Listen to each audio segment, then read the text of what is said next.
"Get out of here. This isn't a place for homeless trash." In Admiral Eleanor Hayes's eyes, the man standing at the gate of the Naval Academy was simply an error that needed to be erased immediately. An old coat, worn shoes, a gaze that refused to drop. To her, it was simple. One nod. Security would drag him away. The ceremony would continue as if nothing had happened, and if necessary, a single phone call would be enough to strike a name from the graduation list that very morning. But then the order slipped from her grasp. No shouting, no pleading. The man stood still and rolled up his sleeve. Slowly, clearly, a movement so small it should have gone unnoticed. Yet in that exact moment, Eleanor Hayes understood something that made her heart falter. If she acted now, that son would be the first to be destroyed. That man had once belonged here. He had once stood inside the very system Eleanor Hayes now controlled. He had been pushed out by a decision so sealed, it was as if he had never existed. And today, he returned, not to cause disruption, only to watch his son walk onto the dais. If you were in that man's position, would you remain silent, so corrupt power could stay undisturbed? Or would you accept the cost, knowing that one wrong step could make your child's future disappear before your eyes? Leave a comment with your choice. And don't forget to subscribe, because this story does not allow anyone to stand on the sidelines.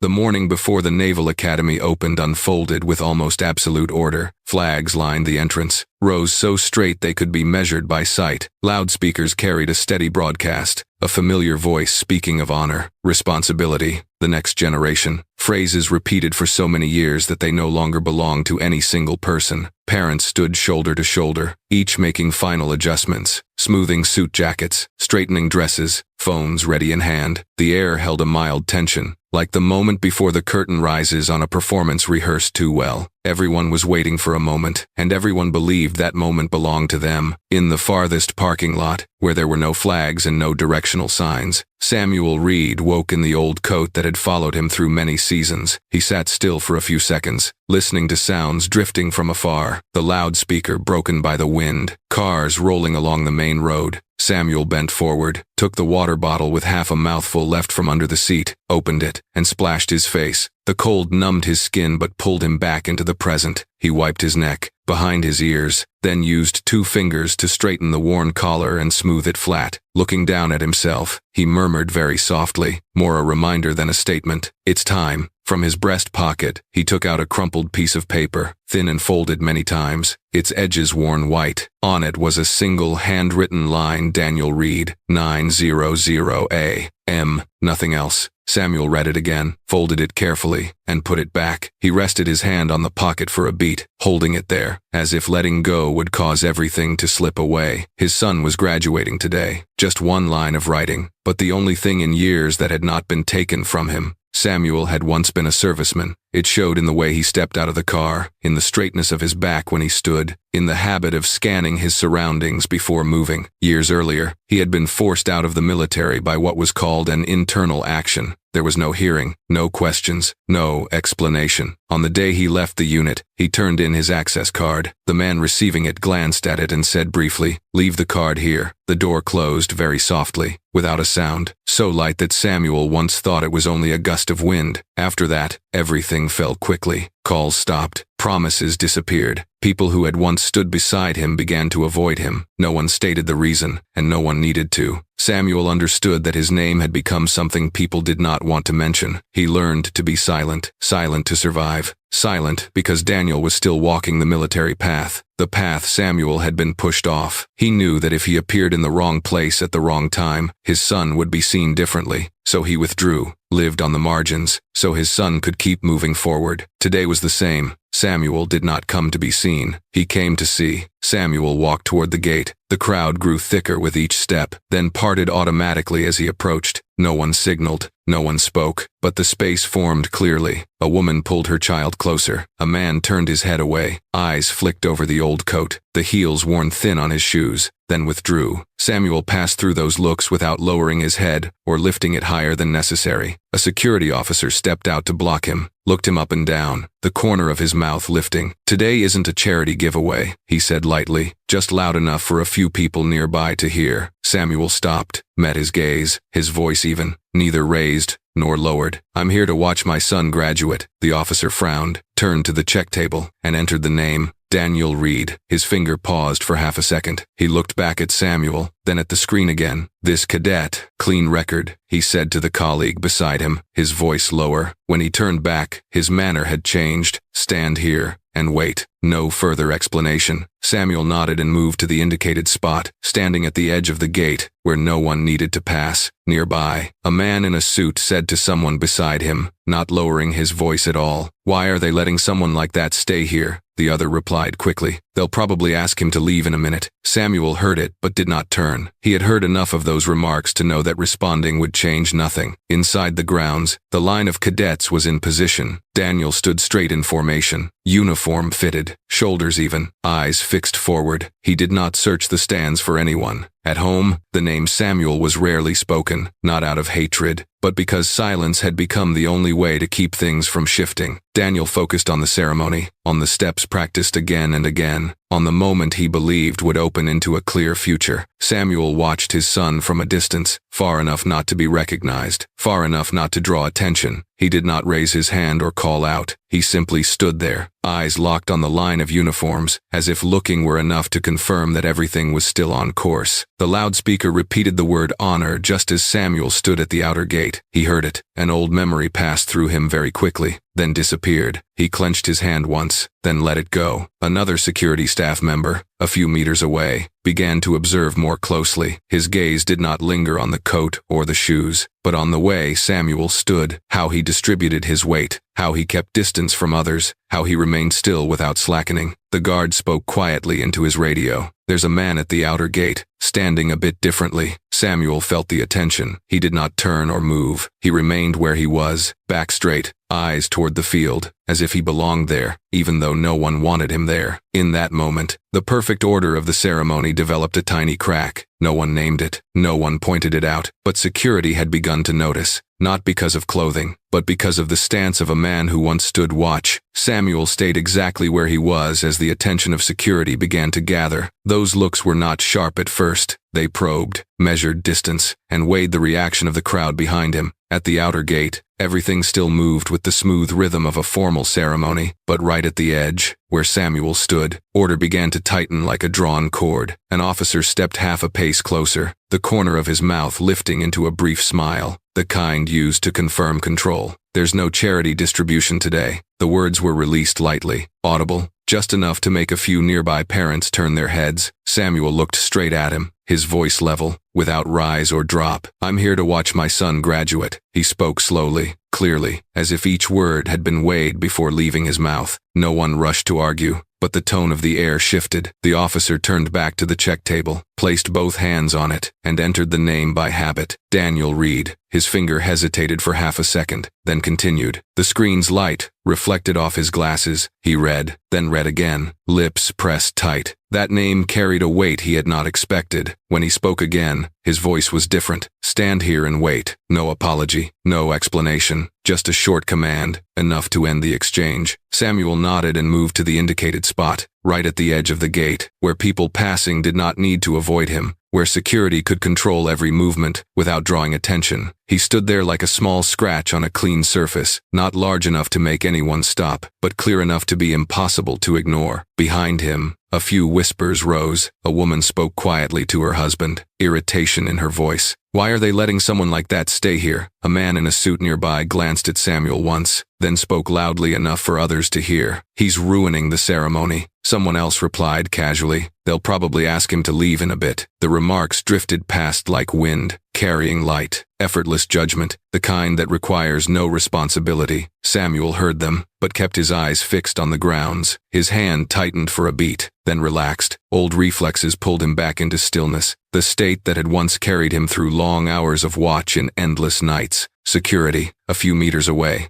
exchanged looks. One spoke quietly. "The name matches a cadet on the list." The other frowned. Clean record. They looked back at Samuel, this time longer. The worn clothes were still there. The scuffed shoes were still there. But what made them pause was his stance, the way he held distance, the calm that did not ask to be seen. A younger officer stepped closer, his voice lowered. "You have family inside." Samuel answered briefly, "My son." The reply added no detail, but it was enough to draw a line. At the edge of the gate, Samuel felt his position clearly. He was here, but he did not belong here. He was allowed to stand, but not to step forward. Everything around him kept moving. The loudspeaker continued reading ceremonial lines. Parents kept adjusting their cameras, and feet brushed over stone. Only he remained still, like an unnecessary marker. He was used to that feeling. Years ago, it had followed him out of his unit's door, through interviews that ended halfway, into nights spent sleeping in his car. Another officer arrived to change shifts, glanced at the name board, then at Samuel. "Where's your invitation?" Samuel shook his head. "Standing outside is fine." The answer made the officer pause, not out of surprise, but because he was not used to hearing acceptance delivered so smoothly. The officer gave a small nod and turned away, leaving Samuel where he was. Samuel understood that any step forward now would be an unnecessary risk. Inside the grounds, the seating began to fill. Conversations lowered, giving way to the ceremony about to begin. Samuel looked through the gaps between bodies, searching for the line of uniforms. He had not seen Daniel yet, but he knew his son would appear there, in the correct position, in proper formation. He remembered the rare evenings when they spoke on the phone.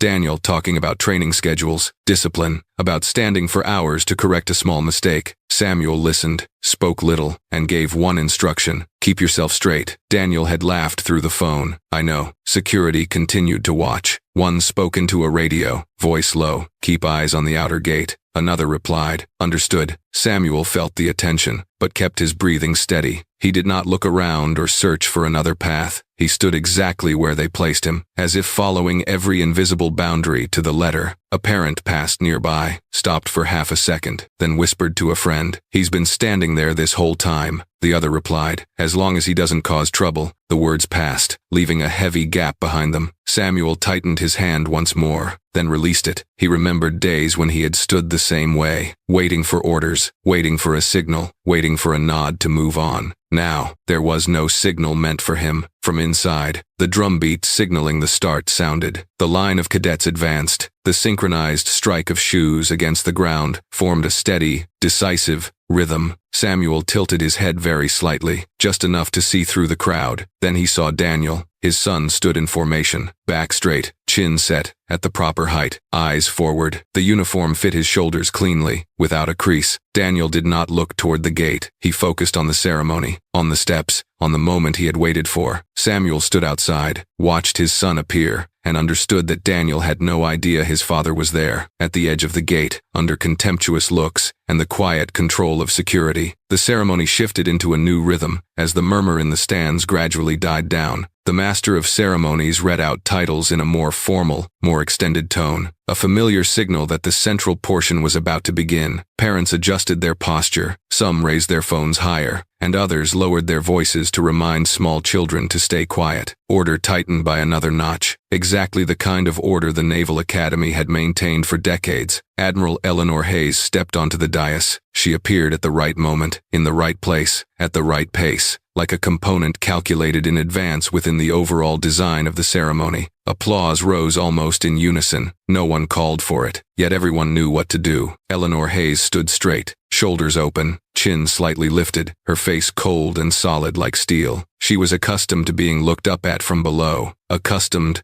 to expectant gazes, and equally accustomed to letting no emotion show. When the applause ended, she began to speak. Her voice carried evenly through the loudspeakers, every word clear. Without emphasis, she spoke of tradition, of responsibility, of the next generation. The phrasing was carefully chosen, formal enough for the occasion, general enough that no one felt excluded. When Eleanor Hayes spoke, the stands listened by reflex, as if it were the natural order of things. Her eyes moved slowly across each section, each row, not searching for anyone in particular, but as if inspecting a formation already arranged. Samuel stood at the edge of the gate, still exactly where security had directed him. He heard that voice, familiar in an uncomfortable way. Years earlier, he had heard a similar voice in closed meetings, in orders delivered without explanation. Samuel did not lift his head, but he felt Eleanor Hayes's presence the moment she stepped onto the dais. An old sensation rose sharply and quickly, then he forced it back down. A light wind passed through, carrying a chill. Samuel pulled his coat sleeve a little higher, partly to keep warm, partly from the habit of adjusting his cuff. The movement was small, almost unconscious. The fabric shifted for a beat, and the old tattoo on his wrist was exposed. It was not sharp, not new, but clear enough to recognize. A mark from the past Samuel had never thought to remove. On the dais, Eleanor Hayes was moving into her next sentence when she faltered. It was not an obvious pause, just a slight break in breath, a fractional slowing that most people would not notice. But to her, it was unmistakable, her gaze fixed on the edge of the gate, where a man stood apart from the crowd. That tattoo struck a memory she had believed was buried deep. In that instant, Eleanor Hayes did not think about emotion. She thought about the consequences. That man should not be here. Not today. Not in a place this public. She had handled him before, internally, cleanly, without leaving traces, and yet now he stood there, in the middle of a public ceremony, positioned just clearly enough to be noticed, if someone looked closely. Eleanor Hayes continued speaking, but the cadence had changed. Her eyes no longer swept the stands evenly. Instead, she paused once more at the edge of the gate. She lifted her hand slightly, a discreet gesture almost no one noticed. The technical officer understood at once. A few seconds later, the loudspeaker issued a brief announcement. The ceremony will pause briefly for a technical check. The sound cut across the speech cleanly, without panic, just enough to create a reasonable gap. Eleanor Hayes stepped back one pace, handed the microphone to her aide, and left the dais. She did not hurry, but her steps were decisive, directed straight toward the gate. A few officers noticed the shift and exchanged looks, but no one spoke. Eleanor Hayes's authority was enough to swallow questions as soon as they formed. Samuel caught the movement from the corner of his eye. He did not turn his head, but he felt her approach. Each step Eleanor Hayes took carried an old pressure with it. Samuel remained still. He had stood before superiors many times, in different settings, with different outcomes. This time, he was not in a position that required a salute. Eleanor Hayes stopped very close to Samuel, close enough that no one could hear what was said. She angled her body so that from a distance, it looked like a brief exchange between an event official and security. Her voice dropped, concise and cold. "You should not be here." There was no question, no choice. Samuel turned his head and looked straight at her. He did not bow, nor did he show defiance. He simply held his stance. "I'm just standing and watching," he replied, his voice low. "I'm not causing trouble." Eleanor Hayes looked at him, her eyes openly wary. "You know what I mean," she said quickly, each word clipped. "This is not a place for you." Samuel heard every word,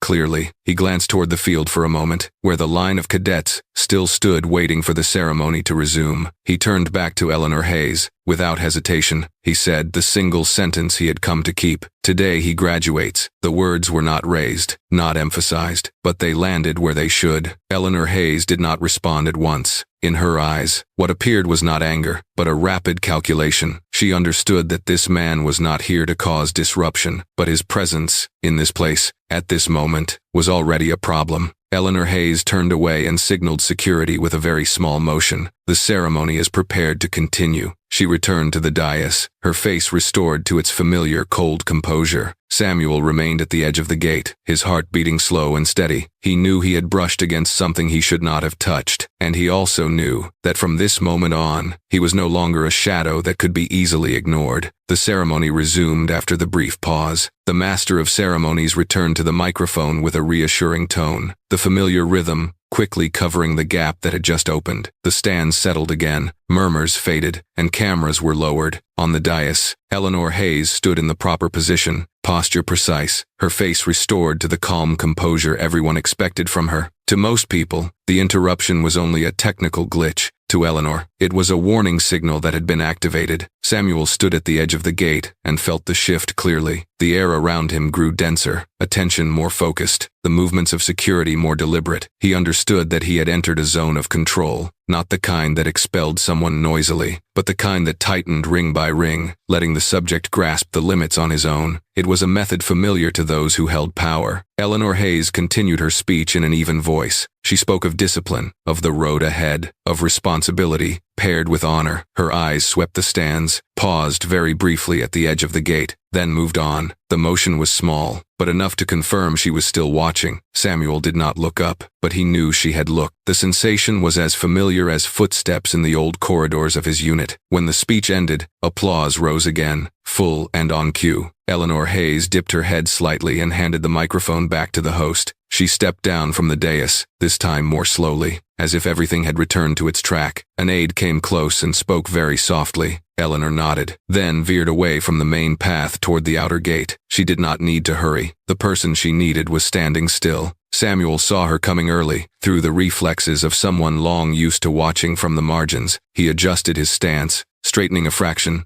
Eleanor stopped at a distance close enough that words would not carry. Her voice dropped, sharp and clipped. "If you want a quiet life, stay silent." The sentence fell like an order that had been used many times before. Without emphasis, Samuel listened, did not lower his head. He kept his gaze level. Before he could respond, Eleanor continued, each word cut short. "If you want Daniel to stay in the military, you should be even more silent." The threat did not need volume. It was placed precisely at the right target. Samuel felt his heartbeat change, then settle again. He had anticipated this direction from the moment he stepped past the gate. He looked at Eleanor, neither nodding nor stepping back. His voice was low and steady. "What are you afraid I'll say?" The question was delivered lightly, but it carried the weight of a shared memory. Eleanor did not answer. The silence lasted exactly one breath, long enough to confirm it. In her eyes, what flickered was not contempt, but calculation. Eleanor turned away decisively. Before leaving the edge of the gate, she gave a very small signal to security. No words were needed. Those who understood did. Samuel watched the motion and recognized the control being put in place.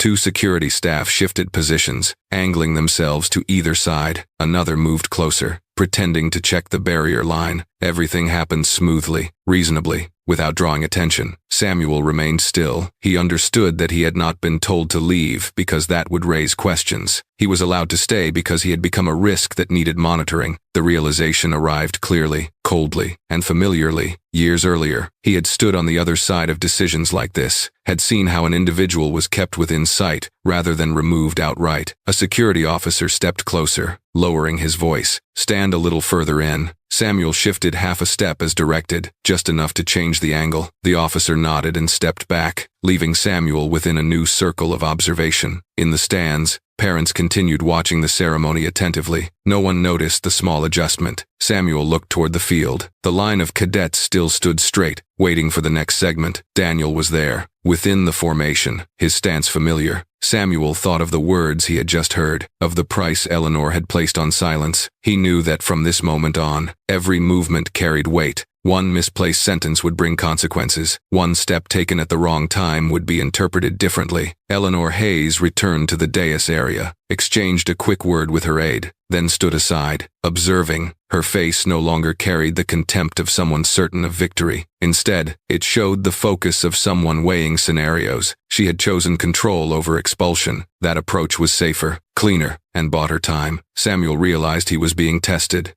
for patience, for the ability to fade again. After having appeared, he understood that the next decision did not lie in a sentence, but in whether he would still be standing here when the ceremony ended. That waiting was part of the strike, subtle and cold. Security continued to spread evenly around the gate. One person pretended to discuss schedules, another watched the flow of people. Each position was calculated so that Samuel remained within sight, while the stands kept their appearance of normalcy. He stood there, breathing evenly, eyes fixed on the field, as if he were only a parent standing a little farther away. In Eleanor Hayes's mind, the calculation was complete. She did not need to act yet. She would wait to see whether this man would leave when the ceremony ended, wait to see whether he would choose to disappear as she had imposed before. That decision, to her, would answer the most important question, whether Samuel Reed was still a shadow that could be erased easily, or had become a problem that required a different solution. The ceremony moved into its central segment, with a tighter rhythm. The master of ceremonies read each cadet's name from the list, voice steady and clear. Without pause, each name triggered a familiar reflex from the stands, applause rising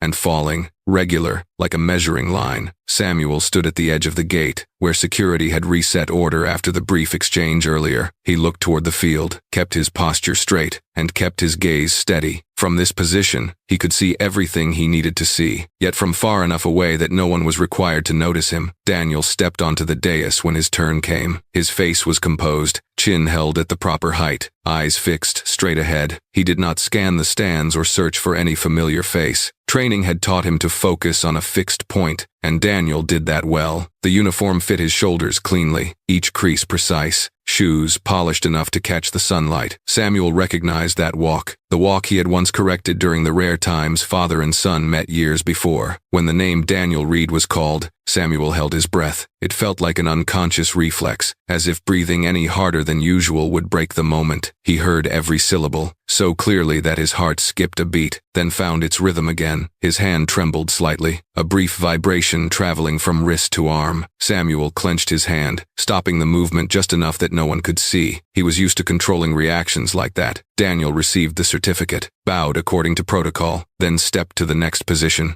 Everything happened quickly, neatly, precisely. Applause rose from the stands, evenly spread, not personal. Samuel did not clap. He remained still, eyes never leaving his son. He did not allow himself to cry here. The moment was fragile enough, and he did not want any sign that might draw attention to his presence. Samuel turned his back as soon as Daniel left the dais. He did not wait for the next segment, nor did he try to look longer. For him, the moment was complete. He knew staying would only increase risk, and he had seen enough to carry with him. He turned slowly, kept his steps even, as if he were simply someone who had stood in the wrong place from beginning to end. In the stands, no one noticed the turn. There was no call, no gaze following him. Above, Eleanor Hayes looked down. She had returned to her familiar observation point, where the entire field could be taken in. Her eyes settled on the edge of the gate just as Samuel turned away. It was not a curious look, but a measurement. She recognized his choice, and it displeased her. This man had come, had stood, had watched, then withdrawn at exactly the right moment. No noise, no trace. That kind of behavior showed that he understood the game, and understood it too well. Eleanor tilted her head toward her aide, voice lowered. "Monitor that man." The short sentence needed no explanation. The aide nodded and discreetly signaled security. Positions around the gate adjusted very slightly, like a natural movement within the ceremony. Samuel sensed the change immediately. He did not turn his head, but he knew he was within their sight. Samuel walked slowly, blending into the flow of people leaving their spots. He heard remarks drifting behind him, casual comments about the ceremony, the speech, the future. No one spoke about him. That suited his purpose, and it also suited Eleanor's control. He passed a group of parents taking quick photos, heard one person joke, "Finally done. What a relief." Another replied, "Worth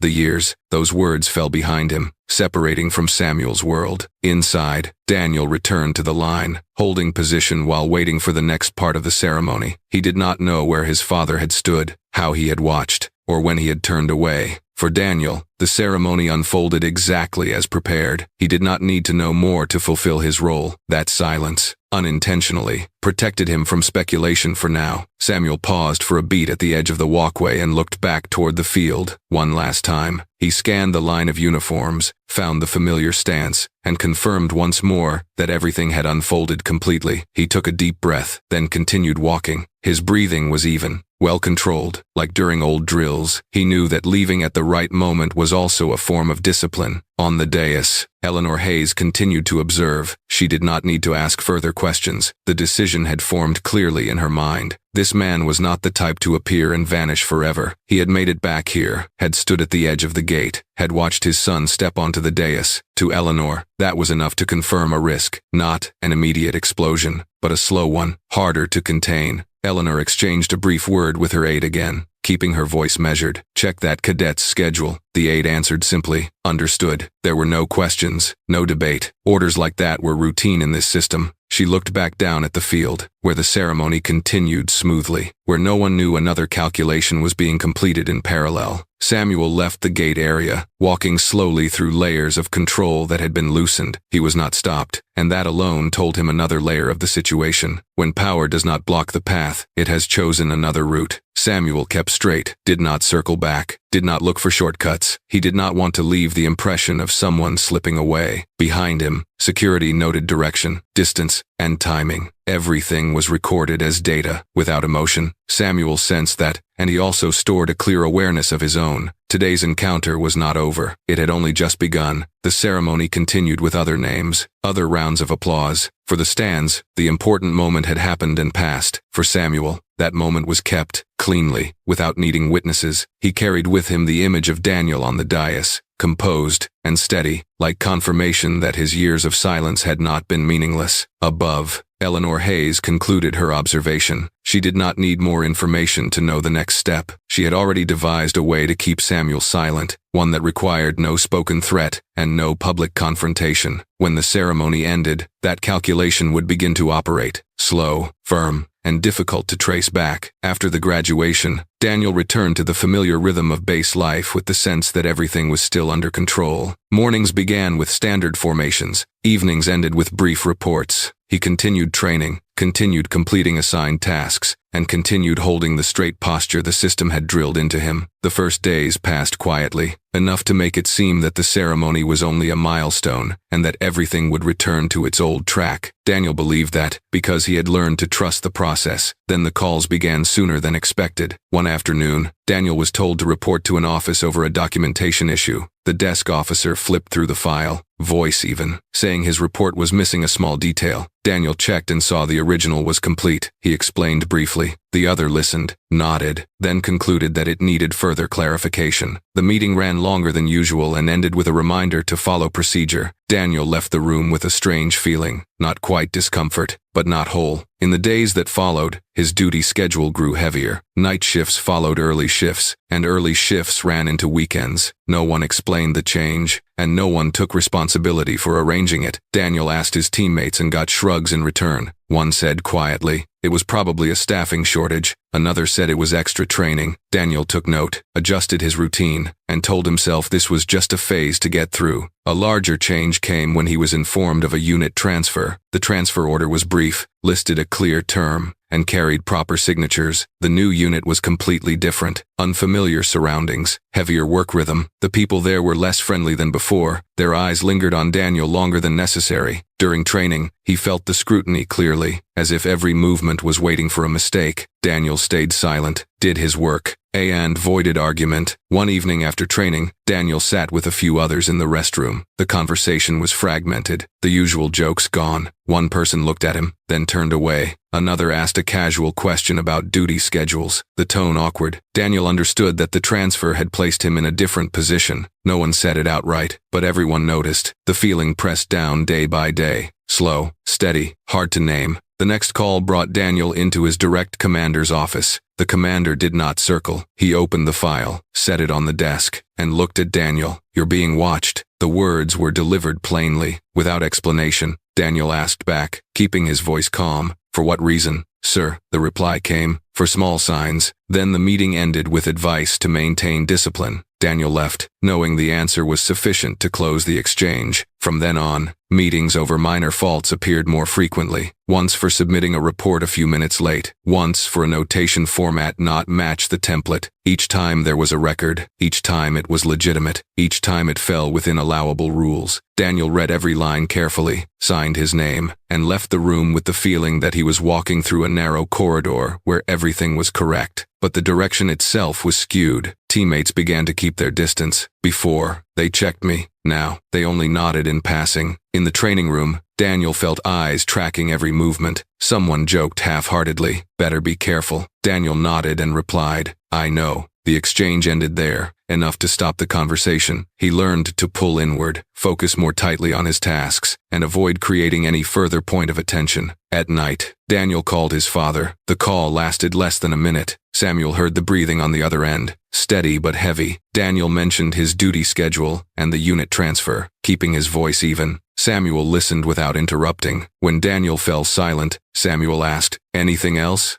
Daniel answered, "No." Then he sighed, very softly. The call ended with a reminder to take care. Samuel set the phone down and stared at the empty space ahead, an old feeling rising, the feeling of the days when things began to crack without anyone naming it. Samuel remembered that rhythm clearly. Meetings over small faults, legitimate transfer orders, changed looks. He had lived through that sequence, once believing that doing everything right would be enough. The instinct returned, sharp and cold. Samuel stood, paced the cramped room, then stopped. He knew that when procedures began to tighten, a rushed reaction only made the grip stronger. At the base, Daniel continued carrying out his duties. He kept to time, kept posture, kept his words measured. Even so, the heavy schedules remained, and the meetings continued. A younger officer spoke to him privately after training, voice low. "You should be careful," Daniel asked. "Careful about what?" The reply was, "Everything." Then the officer walked away, leaving an uneasy gap. Tension accumulated day by day. Daniel slept less, woke earlier, and trained harder. He took detailed notes, checked reports multiple times. He avoided debate and avoided asking questions. In meetings, he sat straight, listened, wrote, and did not interject. The sense of being watched clung to him like a shadow. One evening, Daniel received a notice of a dorm inspection scheduled for the following day. A general notice, not addressed to anyone specifically. He read it, nodded, and continued preparing his things. Teammates exchanged a few comments and dispersed. Daniel set his phone down, stared at the ceiling, and thought of the call with his father. He typed a message, then deleted it. He decided to wait, trusting that everything was still within procedure. That night, Daniel went to bed late. Footsteps in the hallway thinned out. The lights were dimmed. He lay still, breathing evenly, mind tense but controlled. Near midnight, a knock came, firm. Daniel sat up. Before he could ask, the door opened. A flashlight beam swept the room. A voice spoke, short and cold. "Disciplinary inspection." Daniel stepped off the bed, arms at his sides, forcing calm. In front of him stood a group in inspection uniforms, expressions flat, no one adding a word. One person read his name and checked documents. Daniel nodded in confirmation. The air in the room thickened, like the moment before a ritual already decided. The door closed behind them. The inspection team moved in. Daniel stood in the middle of the room, hearing shoes on the floor, hearing papers turned. There was no further explanation, no questions. The rhythm unfolded cleanly, exactly like previous inspections, except for the heavy pressure in his chest. When the inspection commander signaled to begin, Daniel understood that the strike had arrived, and it carried no fingerprints anyone could see. Night settled slowly and heavily over the barracks. After a long day of broken routines, Daniel returned to his room later than usual. He hung his uniform neatly, placed his shoes where they belonged, checked his phone once, then set it face down on the desk. The overhead light went off, and the room sank into familiar darkness. Daniel lay flat on his back, arms resting along his sides, breathing kept even, the way he had been trained. In his mind, tomorrow's to-do list ran through once, then stopped. The dorm inspection notice he had read that afternoon did not worry him too much. Inspections were routine. Daniel trusted the procedure, because it was the only thing here that did not change. Near midnight, footsteps sounded in the hallway and stopped outside his door. Daniel's eyes opened instantly. Before he could sit up, the door burst open. A flashlight beam swept straight across his face, bright enough to make him squint. A voice followed, dry and cold. "Disciplinary inspection. Stay still." The order dropped fast and final, leaving no space for questions. Daniel stepped off the bed by reflex, arms at his sides, forcing himself to stay calm. 3 people stood in the room, uniforms crisp,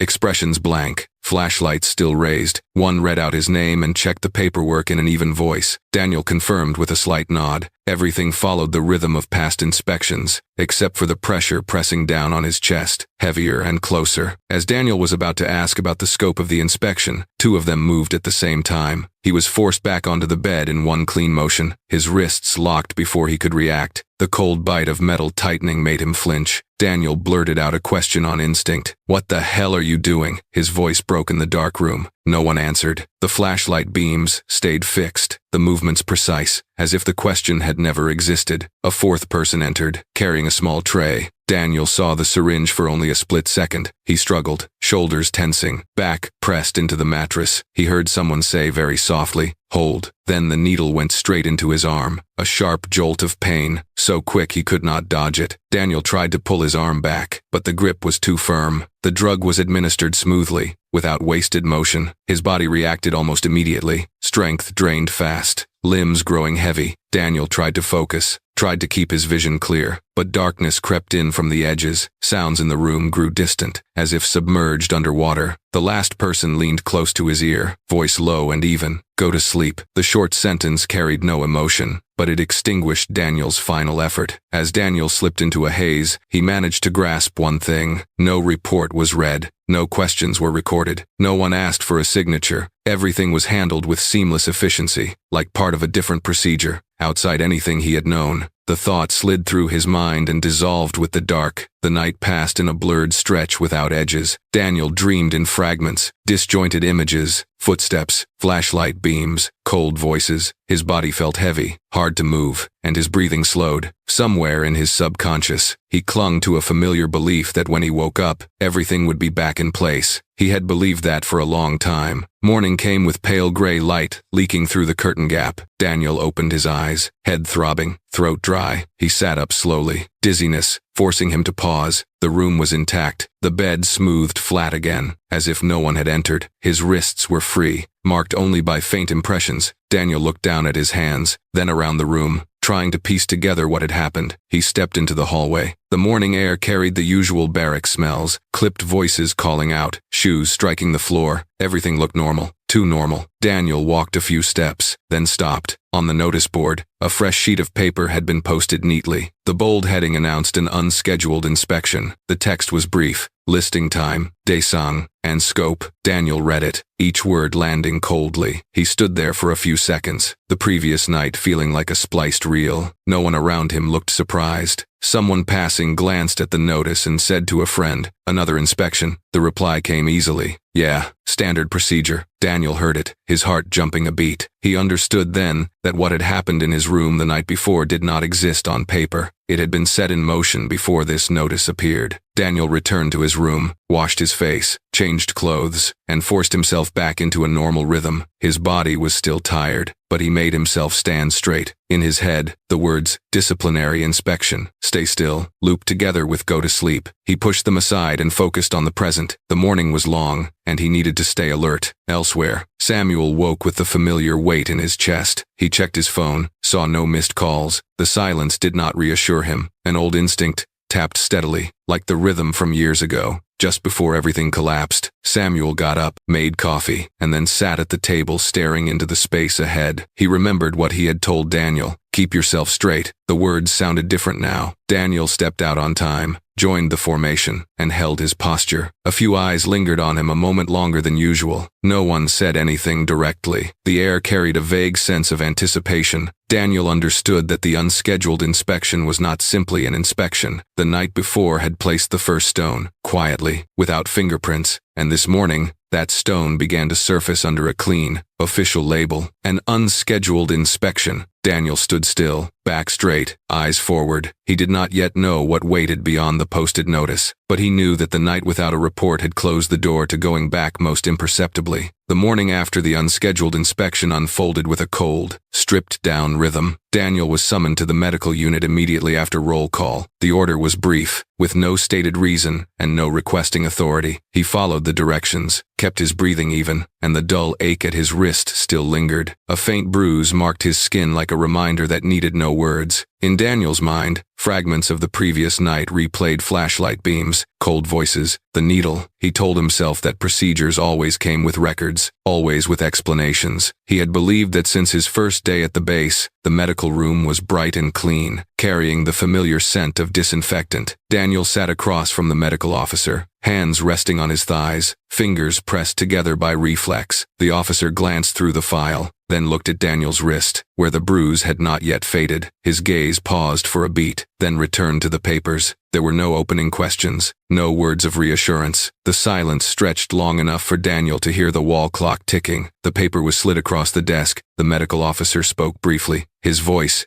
even, positive, one word, landing on the table like a weight. Daniel stared at the printed letters, his thoughts slowing for a moment. He stood up on instinct, the chair scraping once. "That's impossible. I didn't take anything." His voice rose higher than usual, carrying real shock, not a rehearsed reaction. The medical officer looked up and cut him off. "Are you saying the test is wrong?" The question did not require an answer. Daniel opened his mouth, then stopped. He looked back at the paper, searching for a timestamp, an irregular note. Everything appeared smooth, standard, and properly formatted. The result was stamped and signed. There was no space for argument. Daniel was escorted into the next room. A long table had already been set. Disciplinary files lay neatly arranged, each thin folder clearly labeled. An officer read each item aloud, his voice steady, with no extra words. Serious disciplinary violation, use of prohibited substances, damage to unit honor. Each sentence landed like a mark inside Daniel's head. He recognized the familiar rhythm of internal handling sessions, where conclusions existed before the meeting began. Daniel tried to interject, saying there had to be an error, that the timeline needed review, that he was willing to undergo additional testing. The reader paused, looked at him, and lowered his voice. "You may speak when requested." The sentence closed every door. Daniel sat down, back straight, hands clenched, nails digging into his skin. He realized that his right to speak had been suspended somewhere outside this room. The procedure moved quickly from there. Daniel was told to stand and remove his insignia. An officer stepped forward, movements precise, removing the metal pieces from Daniel's shoulders one by one. The sound was small, but it echoed in Daniel's head. In front of the commanding officer and several unit members, the insignia were placed on the table. No one spoke. No one met his eyes. His teammates' gazes turned away almost at the same moment, like a collective reflex. Daniel stood in the center of the room, emptiness spreading from his chest into his arms. Another officer read the final decision. Voice level, revocation of service status, immediate termination of duty, effective today, no right to appeal. The wording was tight, leaving no gaps. Daniel heard it, but the words slid past him. He thought of the night before. The needle, the inspection notice posted on the board. Every piece clicked into place too cleanly. Daniel was escorted out of the room. The familiar hallway suddenly felt longer. He walked with a bag already prepared and placed in his hand, as if someone had predicted this exact moment. People passing greeted him out of habit, then recognized the situation and looked away. No one asked anything. No one stopped him. That hurt more than the accusation. Outside, Daniel paused briefly and looked back at the base. This place had been a system he trusted, a clear path he had chosen. Now everything collapsed in a matter of minutes, so cleanly that no cracks showed on the surface. Honor was stripped away according to procedure, according to signatures, according to stamps. Daniel took out his phone, looked at the screen, then put it away. He did not know what to say to his father. He did not know where to begin. The same questions repeated in his mind. Why? Why me? Why now? No answers came. Elsewhere, Samuel was cleaning his rented room when his phone vibrated. Daniel's name appeared. Samuel answered and heard silence on the other end. He spoke first, keeping his voice steady. "I'm here." Daniel drew a breath and spoke quickly, as if afraid of being cut off. "They kicked me out." Samuel did not move. He asked, "Why?" Daniel replied, "They said I tested positive." The words came broken. Samuel closed his eyes for a brief moment. The old sensation returned, sharp as a blade. Daniel ended the call early. He stood outside the unit gate, his bag at his feet, watching people go in and out. The gate was still open, but for him,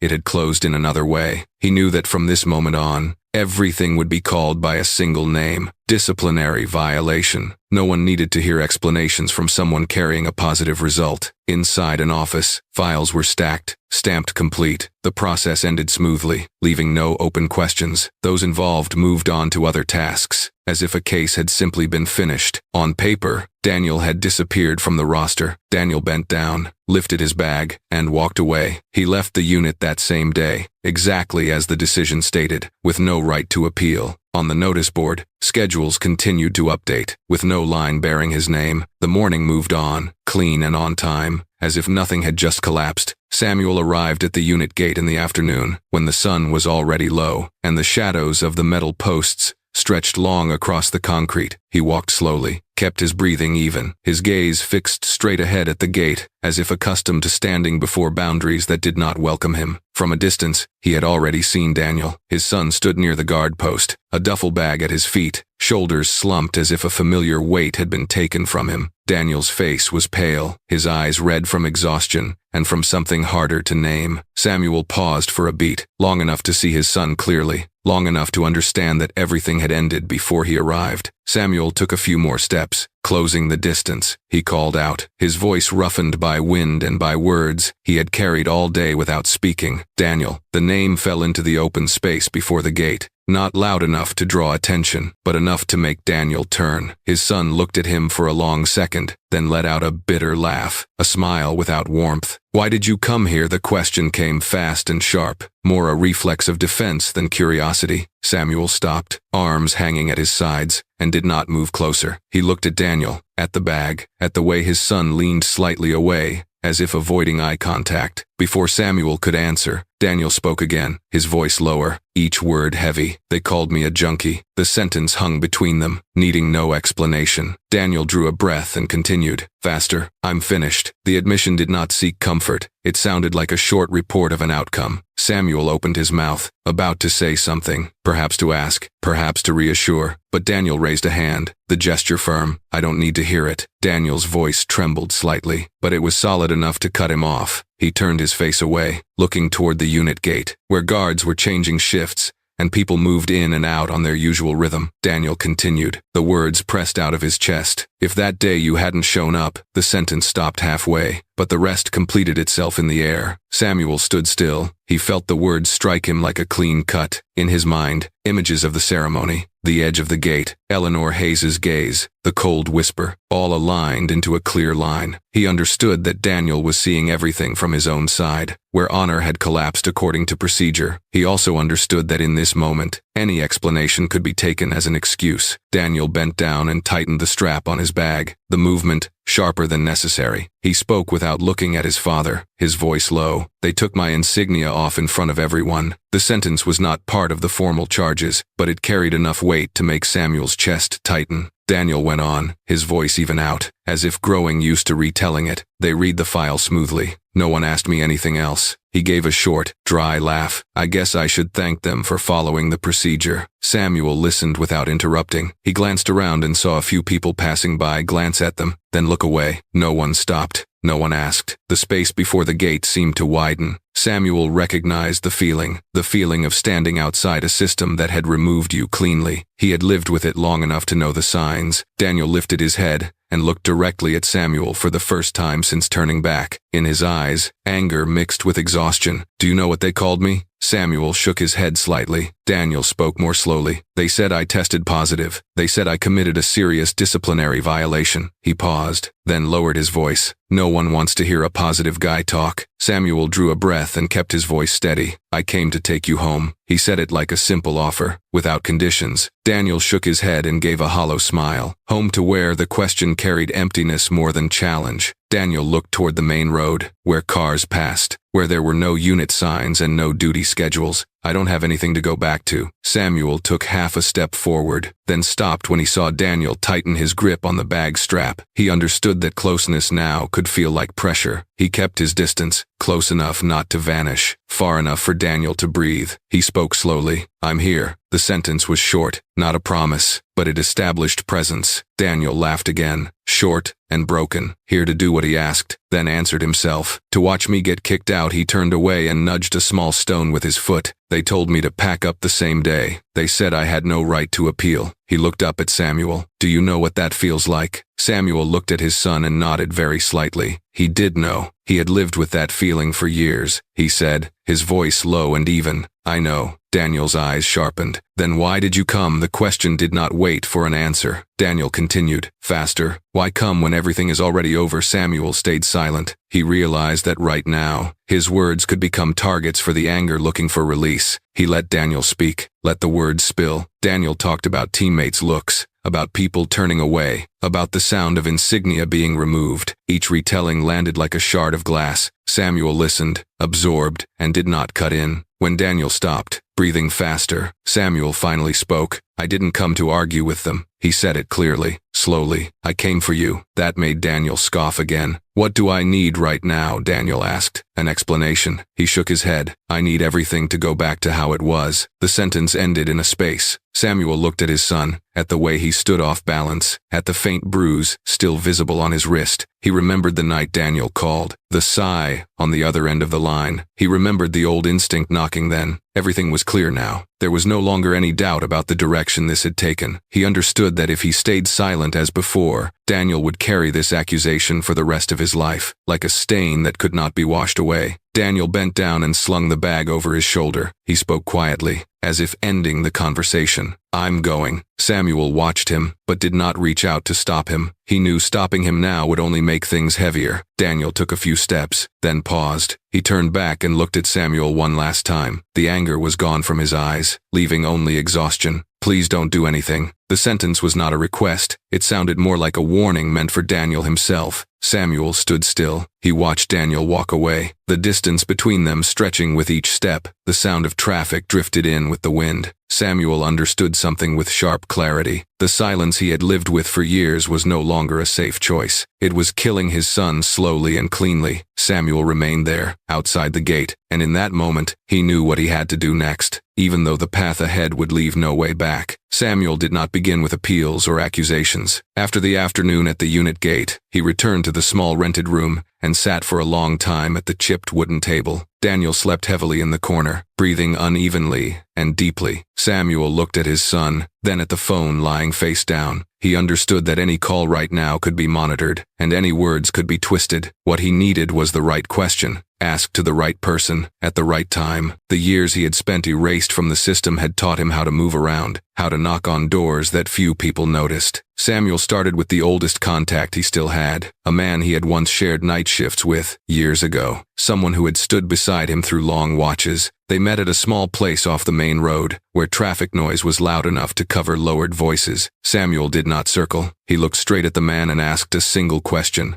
Who was on duty that night? The question was short, carried no accusation, but sharp enough for the listener to understand the rest. The man was silent for a few seconds, looking out the window, then back at Samuel. He answered quietly, "There's a roster." After speaking, he glanced around, his eyes tightening. "You shouldn't be asking about this." The warning came fast, as if to compensate for having said too much. Samuel nodded and did not argue. He understood that this reflex came from experience, not indifference. Samuel took a small scrap of paper and a stubby pencil from his pocket. He wrote a few symbols, not full names. When the other man took a sip of water, Samuel tore the paper in half, folded it, and slipped it into a different pocket. He kept nothing longer than necessary. The habit returned naturally, as if it had never left. The man noticed the movement, his gaze softening. "You're still the same," Samuel replied lightly. "Some things are better kept short." The conversation continued in fragments. The man mentioned a duty schedule adjusted at the last minute. He mentioned a replacement shift called in late. When Samuel asked about hallway cameras, the man paused. At that moment, his phone vibrated. The screen lit up, then went dark. His face drained of color. His voice dropped another level. "They know you're asking." The words came out fast, like an unfiltered warning. Samuel looked at the phone, then at the man. He understood that his question had touched a live wire. Leaving the cafe, Samuel stepped onto the sidewalk and took a deep breath. The afternoon sky was gray, the wind steady. After walking a few dozen steps, he noticed a car parked across the street. No markings, tinted windows, engine off. It had been there too long to be a coincidence. Samuel did not turn to look directly. He changed direction, cut into a narrow street, and quickened his pace slightly. Old habits resurfaced, light steps, eyes catching reflections. He looped past 2 rows of houses, crossed an evening market, then stopped in front of a closed shop. When he looked back, the car was no longer in sight. He stood still for a few seconds, letting his heartbeat settle. The feeling of being seen was sharper than ever. Not vague fear, but confirmation that he was back on someone's map. In the days that followed, Samuel kept asking questions, one at a time, one person at a time. He never repeated the same topic consecutively. He touched small points, duty schedules, signatures, and timing. Some people deflected, some stayed silent too long. Every reaction was information. Samuel stored it in memory, wrote only when comparison was necessary, then tore the notes away. He avoided long calls and familiar places. Every move was weighed like a watch duty. One evening, Samuel met a former medical staffer at a private clinic outside the unit's area. They spoke in the waiting room, where the smell of disinfectant mixed with coffee. Samuel opened with a question that sounded harmless. What time was the sample taken that day? The man looked at him, his eyes flicking around the room. According to the record, Samuel nodded. What time does the record say? The follow-up made the man hesitate. He answered quietly. Before the unscheduled inspection, Samuel did not press. He let the silence stretch long enough for the man to speak on his own. There was something odd, the man said, gripping the paper cup. Sedative markers. The words dropped like a small stone. Samuel kept his voice even. Before or after the test, the man swallowed. Before. Samuel felt the moment clearly. All the pieces shifted and locked into place. He showed no emotion. He asked one more question, very short. Can it be proven? The man shook his head. If someone digs, then he lowered his voice. You're putting yourself in danger. Samuel nodded. I know. Leaving the clinic, Samuel did not go straight back. He walked through several streets, stopped at a small park, and sat on a stone bench. He thought of Daniel, of the bruise on his wrist, of the sentence cut short in the disciplinary room. The test result now carried a different meaning. It was no longer a clean sheet of paper, but the trace of a carefully prepared strike. Samuel's phone vibrated. A short message from an unknown number. You should stop. Samuel read it, then deleted it. He did not reply. Receiving the message was enough. He was no longer invisible. He stood up, left the park, and headed back toward the rented room. That night, Samuel sat at the table and opened a small notebook. He wrote one line, brief and precise. Sedative, before test. He circled it. He tore out the page, folded it small, and placed it in a plain envelope. He knew that from this point on, every step would be watched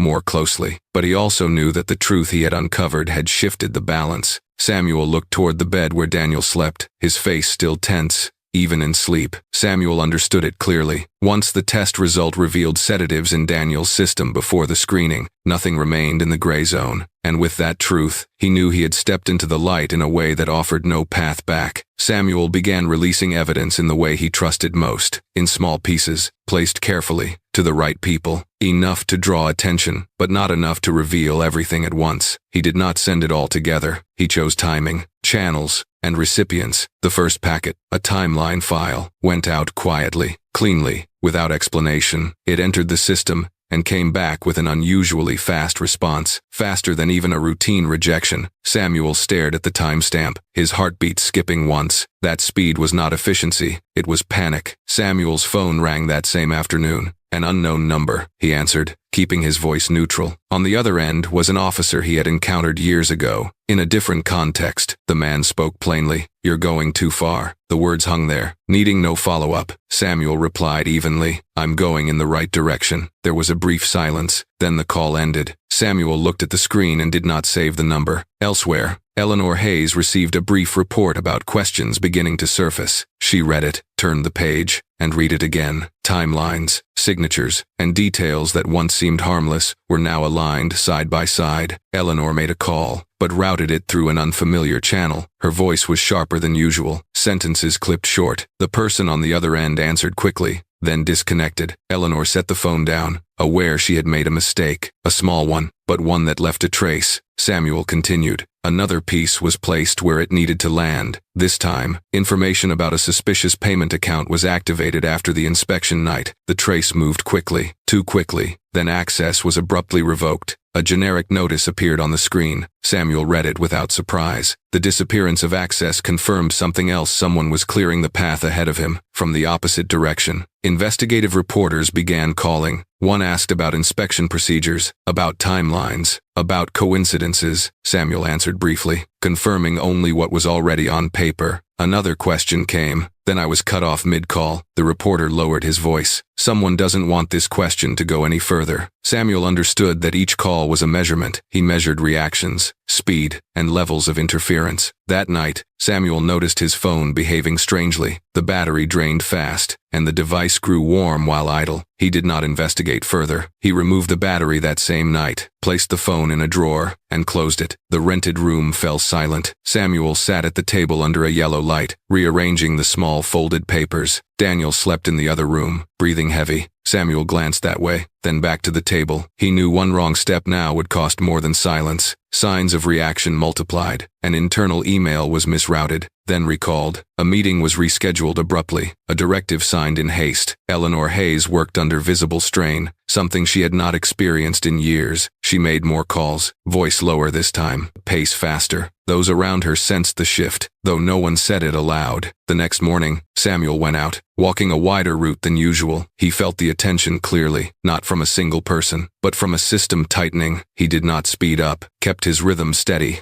Old habits let him read distance, read timing, and know when to turn. Back in the room, he checked the windows, the door, then sat down. Cold sweat gathered at the base of his neck, but his hands stayed steady. A message arrived from an unsaved number. 5 words, exactly 5. They're about to crush you. Samuel read it and deleted it. He did not need to ask who sent it. It fit everything he had already seen. He stood and went into Daniel's room. His son lay on his side, brow furrowed in sleep. Samuel rested a hand on his shoulder for a brief moment, then withdrew. He returned to the table and looked at the plain envelopes he had prepared. On the other side, Eleanor Hayes received another report. Internal auditors recommended expanding the scope of review. She read the line twice. Any attempt to seal things off would take time, and time was now working against her. Eleanor stood, paced the room, then stopped at the window. She made another call, voice low but urgent. Something said on the other end made her grip the phone tight. The call ended. Eleanor remained still for several seconds. Samuel sent the final piece to one of Eleanor's political rivals,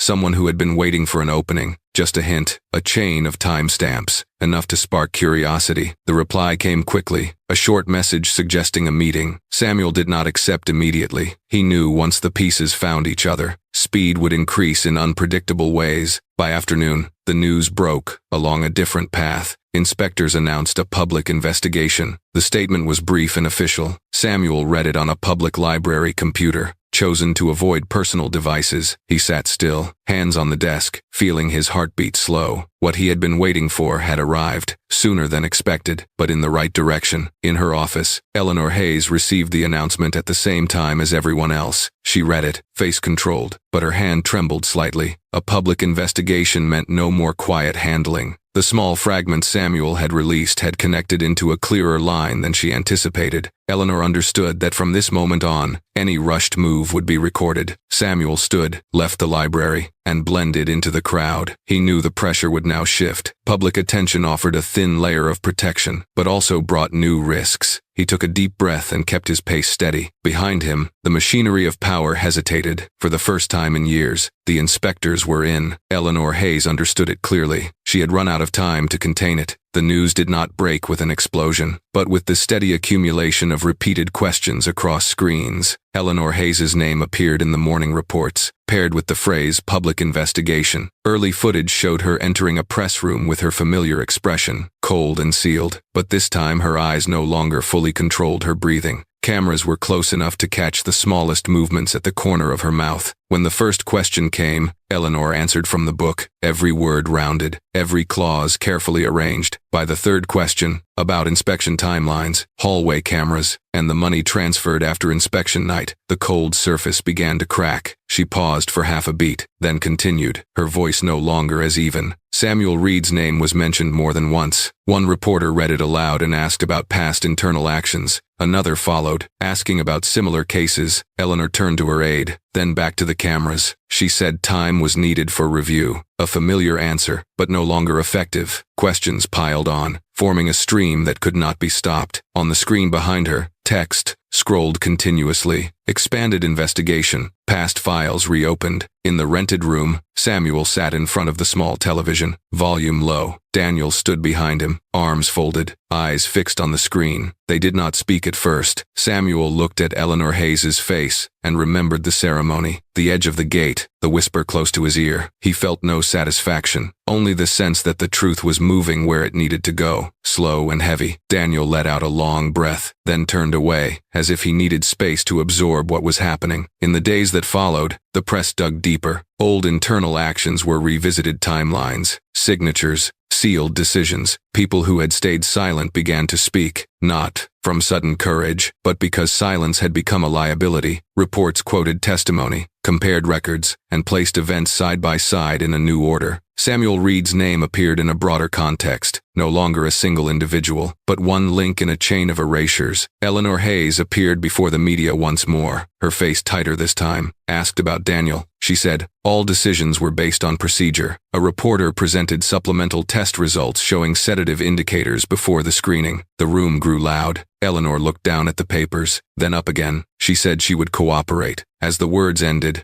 another announcement went out. Rank revoked. Criminal investigation. Cameras caught the moment she turned away. Shoulders still straight, steps slower. The day Eleanor was handcuffed before the press. The sky was gray. A crowd gathered at the gate. Shouts, mixing with camera clicks. People who once stood beside her turned away quickly, crossed to the other side of the street. Eleanor walked between two officers, eyes forward, silent. The footage replayed again and again. a symbol of collapse. Samuel watched once, then turned the television off. He did not need more. Daniel received formal notice of exoneration that afternoon. A thick envelope, clear signatures, proper stamps. The document stated the prior result was invalid. His honor restored. Records amended. Daniel read slowly, line by line. His hand trembled slightly as he turned the final page. The feeling was not full relief, but the easing of a weight. He set the papers down and looked at Samuel. I thought I'd never see this day. Samuel nodded, said little. He understood that paper restores honor, not lost sleep. Calls came in waves. Old friends, former teammates, distant acquaintances. Some apologized. Some said they had suspected. Daniel listened and answered briefly. He was not ready for long conversations. Samuel stood nearby, silent, and did not step in. He knew this was something Daniel had to walk through himself. That evening, they ate together in the cheap rented room. A simple meal. No grand celebration, just presence. Close enough. The media continued covering the fallout. System adjustments, independent reviews, promises of reform. Samuel did not follow the details. He spent time walking with Daniel, a short distance each day. Daniel spoke about plans without a clear shape. Samuel listened, asked just enough. He did not push. He knew the important thing now was staying. One morning, Daniel said he wanted to train again, not at the unit, just running around the neighborhood. Samuel nodded. They ran slowly, steady pace. Daniel stopped, breathing hard, then laughed. I thought I wouldn't be able to run anymore. Samuel replied, voice low. The body remembers. It was not philosophy, just observation. Elsewhere, hearings continued. Eleanor Hayes's name gradually left the headlines, replaced by longer analyses. Samuel knew public attention would shift. He did not depend on it lasting. He depended on files being open, on pieces that could no longer be put back in the box. A reporter approached Samuel for an interview.